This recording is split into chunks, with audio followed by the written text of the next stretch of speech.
சென்னை, மதுரை, அரியலூர், திருவண்ணாமலை மாவட்டங்களில் 5 வார்டுகளில் உள்ள 7 வாக்குச்சாவடிகளில் இன்று மறு வாக்குப்பதிவு காலை 7 மணி முதல் துவங்குகிறது.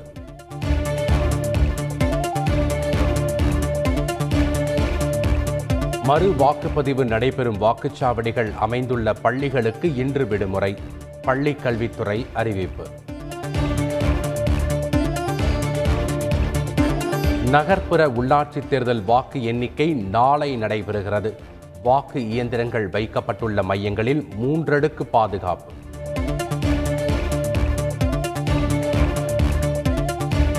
தென்காசி மாவட்டம் புளியங்குடி வாக்கு எண்ணும் மையத்திற்குள் திமுகவினர் சென்றதாக புகார்.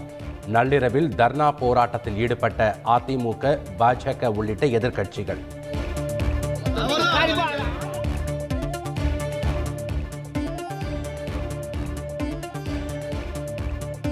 சேலம் இளம்பிள்ளை பகுதி வாக்கு எண்ணும் மையத்தில் சிசிடிவி பழுதானதாக குற்றச்சாட்டு. திமுகவினரை மட்டும் மையத்திற்குள் அனுமதிப்பதாக கூறி அதிமுக உள்ளிட்ட எதிர்க்கட்சியினர் போராட்டம்.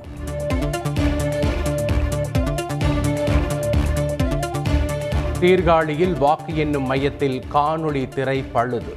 வாக்கு இயந்திரங்களை மாற்றுவதாக கூறி அதிகாரிகளுடன் வேட்பாளர்கள் வாக்குவாதம், போலீசார் குவிப்பு. நகர்ப்புற உள்ளாட்சி தேர்தலில் திமுக மிகப்பெரிய வெற்றி பெறும். முதலமைச்சர் ஸ்டாலின் நம்பிக்கை.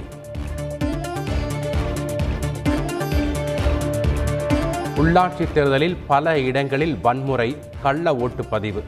எதிர்க்கட்சித் தலைவர் எடப்பாடி பழனிசாமி குற்றச்சாட்டு. வாக்குகளை எண்ணியதும் உடனுக்குடன் முடிவுகளை அறிவிக்குமாறு அதிமுக வலியுறுத்தல். தேர்தல் முடிவுகளை அறிவிப்பதில் காலதாமதம் இருக்கக்கூடாது என மாநில தேர்தல் ஆணையத்தில் மனு. கோவை வாக்கு எண்ணிக்கை மையங்களில் கூடுதல் போலீசாரை நியமிக்க வேண்டும். மாவட்ட தேர்தல் சிறப்பு அதிகாரியிடம் அதிமுக எம்எல்ஏக்கள் மனு. தேர்தல் தோல்விக்கு தற்போதே காரணம் தேடி வருகின்றனர். அதிமுக மீது திமுக எம்பி கனிமொழி குற்றச்சாட்டு. சென்னையில் திமுக நிர்வாகி படுகொலை. உள்ளாட்சி தேர்தல் முன்விரோதம் காரணமா என போலீசார் விசாரணை. நகர்ப்புற உள்ளாட்சி தேர்தலை ரத்து செய்து மறு வாக்குப்பதிவு நடத்த வேண்டும். மக்கள் நீதி மய்யம் தலைவர் கமல்ஹாசன் வேண்டுகோள். தமிழகத்தில் தினசரி கொரோனா பாதிப்பு 1000க்கும் கீழ் குறைந்தது. புதிதாக 949 பேருக்கு தொற்று, 3 பேர் உயிரிழப்பு. தமிழகத்தில் கொரோனா தாக்கத்தின் 2வது அலையில் உயிரிழப்பு அதிகம். அதிகாரப்பூர்வ தகவலை வெளியிட்டது சுகாதாரத்துறை. இந்தியாவின் தடுப்பூசிக்காக பல நாடுகள் காத்திருப்பதாக பிரதமர் மோடி பெருமிதம்.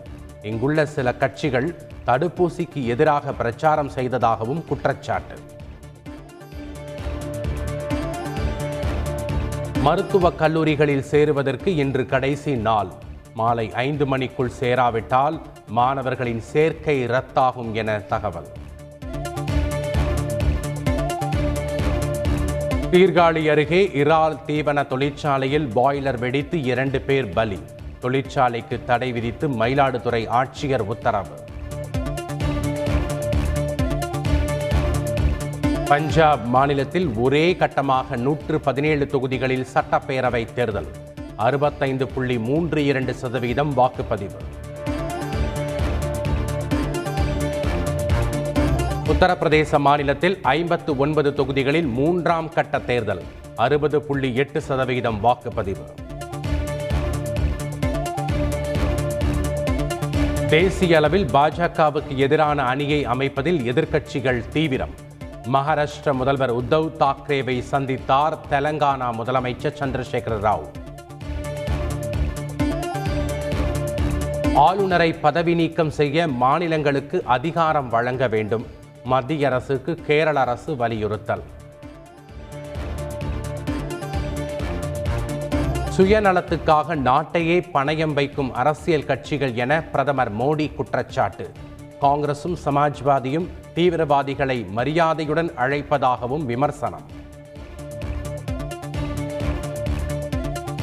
பெங்களூரு நந்தி மலையில் மதுபோதையால் 300 அடி உயரத்தில் இருந்து விழுந்த இளைஞர் ஹெலிகாப்டர் மூலமாக மீட்ட தேசிய பேரிடர் மீட்பு படையினர்.